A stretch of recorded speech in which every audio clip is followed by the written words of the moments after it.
Hello everyone, good morning and welcome back to my another video. तो friends, कैसे हो आप लोग? आई होप कि आप सब अच्छे हैं, स्वस्थ हैं, मस्त हैं, अपनी स्टडी में व्यस्त हैं। फ्रेंड्स, तो अभी हमारा करंट अफेयर्स कंप्लीट हो चुका है। उसके बाद हम इंट्रो शूट कर रहे हैं, क्योंकि अर्ली मॉर्निंग वीडियो शूट करने का मेरा दिल बिल्कुल भी नहीं करता था जब से ठंडी पड़ने लगी थी। लेकिन मौसम अब ठीक होने लगा है, तो थोड़ा सा अपना रूटीन चेंज करेंगे ब्लॉग शूट करने का। तो चलिए आगे वीडियो कंटिन्यू करते हैं। बाकी बहुत सारी बातें आप लोगों से करेंगे और उन सभी छात्रों को बहुत बहुत शुभकामनाएं जिनको आज ज्वाइनिंग लेटर मिल रहा है, यानी कि बीपीएससी की मैं बात कर रही हूँ। और बीपीएससी टीआरई 4.0 का होप शो जल्दी नोटिफिकेशन आ जाए, क्योंकि बहुत टाइम से वेट कर रहे हैं हम लोग। तो चलिए वीडियो को आगे कंटिन्यू करते हैं और बहुत सारी बातें करेंगे, क्योंकि जब कई दिन बाद ब्लॉग शूट करते हैं ना, तो आप लोगों से बात करने के लिए बहुत कुछ होता है। और जो हमसे पर्सनली कांटेक्ट करना चाहता है, यानी एस्पिरेंट हो और स्टडी से रिलेटेड कुछ आप लोगों को बात करनी है, तो आप लोग हमारे इंस्टा आईडी रिंद्रा सिंह 011 यहाँ पे फ्लैश हो रही है, आप लोग देख सकते हैं। और इस पे जाके मुझे फॉलो करिए, बहुत सारी मैसेजेस करिए, जो भी आप लोगों को क्वेश्चन हो पूछिए। मैं कोशिश करूंगी जितना मुझे आता है उसके अकॉर्डिंग आप लोगों को रिप्लाई करने का। सो फ्रेंड, हमारे दिन की शुरुआत होती है भगवान के सामने मत्था टेकने से। चलते हैं भगवान के सामने, धूप जला लेते हैं। बहुत ज़्यादा पूजा पाठ हमें नहीं आता, लेकिन मेरा ऐसा मानना है कि अगर आप दिल से ईश्वर को याद करते हैं तो ईश्वर आपके साथ है और वो सुनते ज़रूर हैं आपकी। तो जो कुछ होता है और जो कुछ होगा आगे, वो हमारी बेहतरी के लिए ही होगा, ये विश्वास है हमें। बाकी मैं संगम गई थी, वहाँ से मैं रुद्राक्ष ले आई थी और उसको मैं नहीं धारण कर पा रही थी, क्योंकि पहले भगवान के चरणों में अर्पित किया जाता है, उसके बाद ही उसको धारण किया जाता है। तो बहुत दिन से मेरे दिमाग से निकल जा रही थी बात, जबकि सामने ही रखा हुआ था। तो मैंने सोचा कि लाओ आज भगवान के चरणों में अर्पित कर लेते हैं, उसके बाद उसको धारण कर लेते हैं। अब इसका कितना फल मिलता है, क्या मिलता है, वो मुझे नहीं पता। बहुत ज़्यादा मुझे आध्यात्म की चीज़ों के बारे में जानकारी नहीं है, बट जितनी भी जानकारी है वो कोशिश करती हूँ करने की, क्योंकि एक सनातनी होने के नाते ये सब चीज़ें मुझे ऐसा लगता है कि अपने जीवन का हिस्सा होना कोई बुरी बात नहीं है। तो अभी हमने एक कप चाय बना लिया, चाय पीने के बाद आ गए हैं अपनी स्टडी करने के लिए। और हाँ, पूजा पाठ से रिलेटेड कोई क्वेश्चन आप लोग मत करिएगा, क्योंकि इतनी गहरी जानकारी मुझे है नहीं कि मैं आप लोगों के सवालों का जवाब दे पाऊँगी। बस मैंने एक मैगजीन में पढ़ा था, अमेरिका की कोई कंपनी थी जिसने सर्वे कराया था, और उसमें ये रिपोर्ट निकल के सामने आई थी कि जितने भी लोग आस्था में विश्वास रखते हैं वो लोग मेंटली काफ़ी स्टेबल होते हैं, क्योंकि उन्हें ये होता है कि भगवान सब कुछ ठीक कर देंगे।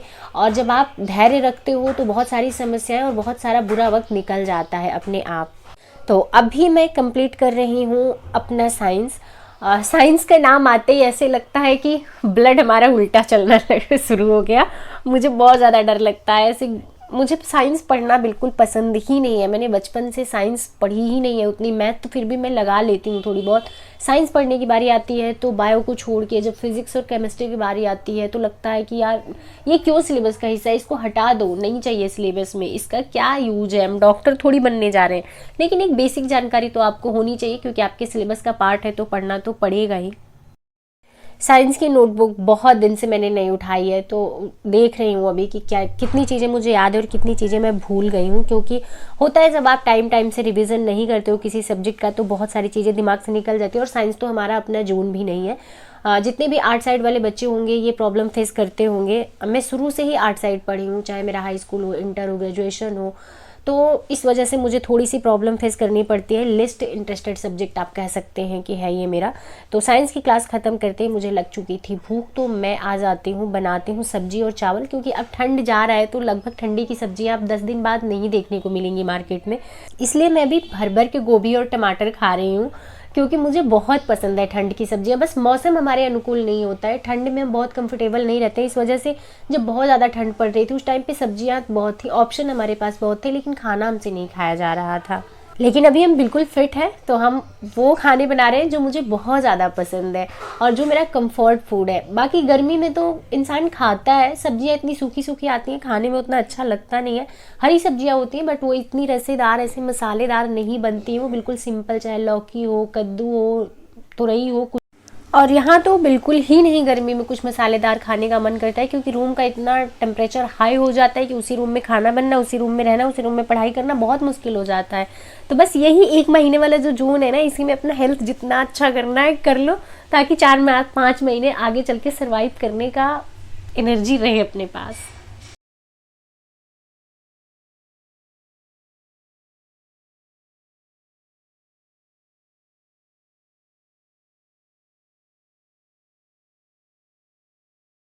बहुत सारे लोग घी को अनहेल्दी मानते हैं, कहते हैं बहुत ज़्यादा घी और तेल नहीं खाना चाहिए, बट मेरे बॉडी को घी और तेल नुकसान नहीं करता है, इस वजह से मैं घी भर भर के खाती हूँ।